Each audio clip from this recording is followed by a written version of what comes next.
মই চৰকাৰৰ ফালৰ পৰা একো নাপাওঁ বুলিয়ে ক'ব পাৰোঁ। মাত্ৰ লেট্ৰিন এটা পাইছোঁ আৰু একো পোৱা নাই আজিলৈকে। মোৰ 2011 চনতে ঘৰটো আছিল, কিন্তু নেটত থকা ঘৰটো আজিলৈকে মোক দিয়া নাই। আমাক ৰাস্তা ঘাটটো মেইনলি লাগে আৰু অৰুণোদয় নাই, আমাৰ ৰেচন কাৰ্ড দিয়া নাই, আমাক লেট্ৰিন দিয়া নাই, ঘৰ দিয়া নাই। বিকশিত ভাৰতৰ উন্নয়নৰ ফপলাস্বৰূপ উদঙাই দিলে হিতাধিকাৰীয়ে। জনতাৰ বিকাশৰ ক্ষেত্ৰত কিমান সফল মোদী চৰকাৰ, জনতাৰ বাবে কি কৰিলে কি নকৰিলে মোদী চৰকাৰে, জনতাৰ মাজত চৰকাৰী আঁচনিসমূহৰ সফল ৰূপায়ণ হলনে ইত্যাদি সামৰি ভৱানীপুৰ খণ্ড উন্নয়নৰ অধীনস্থ 8 নং মধ্যপাকা গাঁও পঞ্চায়তত আমাৰ সংকল্প বিকশিত ভাৰত 8 নং মধ্যপাকা গাঁও পঞ্চায়তত অনুষ্ঠিত হোৱা আমাৰ সংকল্প বিকশিত ভাৰত কাৰ্যসূচীত স্বাৱলম্বিতাৰ অনন্য নিদৰ্শন দাঙি ধৰিলে আত্মসহায়ক গোটৰ মহিলাসকলে।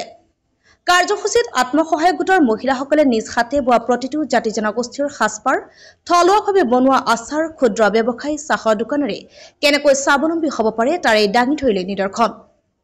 অনুষ্ঠানত পঞ্চায়তখনৰ অন্তৰ্গত বিশিষ্ট খেলুৱৈ, প্ৰাক্তন সৈনিক, অৱসৰপ্ৰাপ্ত শিক্ষক আদি কৰি বিভিন্ন ক্ষেত্ৰত বিশেষভাৱে অৱদান আগবঢ়োৱা ব্যক্তিক জনাই সম্বৰ্ধনা। অনুষ্ঠানৰ লগত সংগতি ৰাখি সাংস্কৃতিক কাৰ্যসূচীত গীত পৰিৱেশন কৰে বিশিষ্ট সংগীত শিল্পী ভৱজিৎ কলিতাই। আত্মসহায়ক গোটৰ মহিলাসকলে কিদৰে চৰকাৰী আঁচনি লাভ কৰি স্বাৱলম্বী হৈছে, নতুবা কি অভাৱৰ অভিযোগ আছে সংবাদ মাধ্যমৰ আগত ব্যক্ত কৰিলে মহিলাসকলে। ফৰহাদ খানৰ ৰিপৰ্ট। আমি সংহাৰ কৰিছি আৰু ল'ৰাই মই কাম কৰি খাই আছে। মইতো অৰুণা পাব লগা মানুহ, মই ইছৰতে মোক দিছি, মই বিধৱৰ্ধনা মই চলি আছোঁ। মোৰ ল'ৰা কথা নেদলিকে মই কি কৰি চলি, এই চৰকাৰে এই হাত পাতি ল'ব লাগে মোক। মই যেনেকৈ চলি আছোঁ দুখত, মই কাম কৰি মাথা মই ফুৰিব যাওঁ, মই বেলেগৰ মাখলা চাখলা ধুওঁ, মই চবখিনি কাম কৰোঁ, মই ঘৰৰ কাম কৰোঁ কৰি চৰকাৰে মোকতো একো দিয়া নাই। ঘৰটো পাইছোঁ সঁচা, ঘৰটো আধা অলপ হৈছে, পইচা কটা পোৱা নাই। মই এখিনি মই বহুত দুখত আছোঁ, মোৰ ল'ৰা নেদলি মই খাব নাপাওঁ। ধন্যবাদ দিছোঁ, কিন্তু এটা ক্ষেত্ৰত অসুবিধা পাই আছোঁ। অৰুণোদয় পাইছোঁ মই সঁচা, কিন্তু 1250 টকা দিছে, কিন্তু তাতেতো আমাৰ একোৱেই নহয়। তেলৰ দাম 110 লাগে, 150 টকা তেলৰ দাম। গতিকে চাউলৰ দাম হৈছে 35 টকা 40 টকা। গতিকে ল'ৰাটো সিহঁতে খাবাই নুঢুকে, বা লেট্ৰিন এটা পোৱা নাই, ঘৰ পোৱা নাই, কেনেকৈ চলোঁ, চলাত বৰ অসুবিধা হৈছে। এতিয়া চৰকাৰক এইটো অনুৰোধ জনাইছোঁ যাতে তেওঁ পইচা কিছু বাঢ়ে দেই, চলবা পাৰিব দিয়ক। আৰু গেছৰ দাম 1100 টকা, কিন্তু 1250 টকাত আমি চলবা নোৱাৰোঁ ন। দিছে যেতিয়া তেওঁ অলপ ভালমতে দিলে আমাৰ ভাল লাগে, কিন্তু ঘৰো মই পোৱা নাই, ল'ৰাটো সিহঁতে থকাও অসুবিধা। আমাক ৰাস্তা ঘাটটো মেইনলি লাগে আৰু অৰুণোদয় নাই, আমাৰ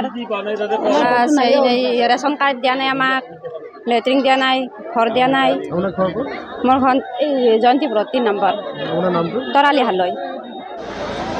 আমাৰ সংকল্প বিকশিত ভাৰত নামৰ আঁচনিৰ জৰিয়তে ভাৰতবৰ্ষৰ বিভিন্ন প্ৰান্তত চুকে কোণে কিখিনি উপকৃত হৈছে তাৰ কাৰণে এখন আঁচনি লৈ প্ৰতিটা পঞ্চায়ত, প্ৰতিটা অঞ্চলত তেওঁলোকে ৰাইজৰ মতামত বিচাৰিছে, মতামত লৈছে।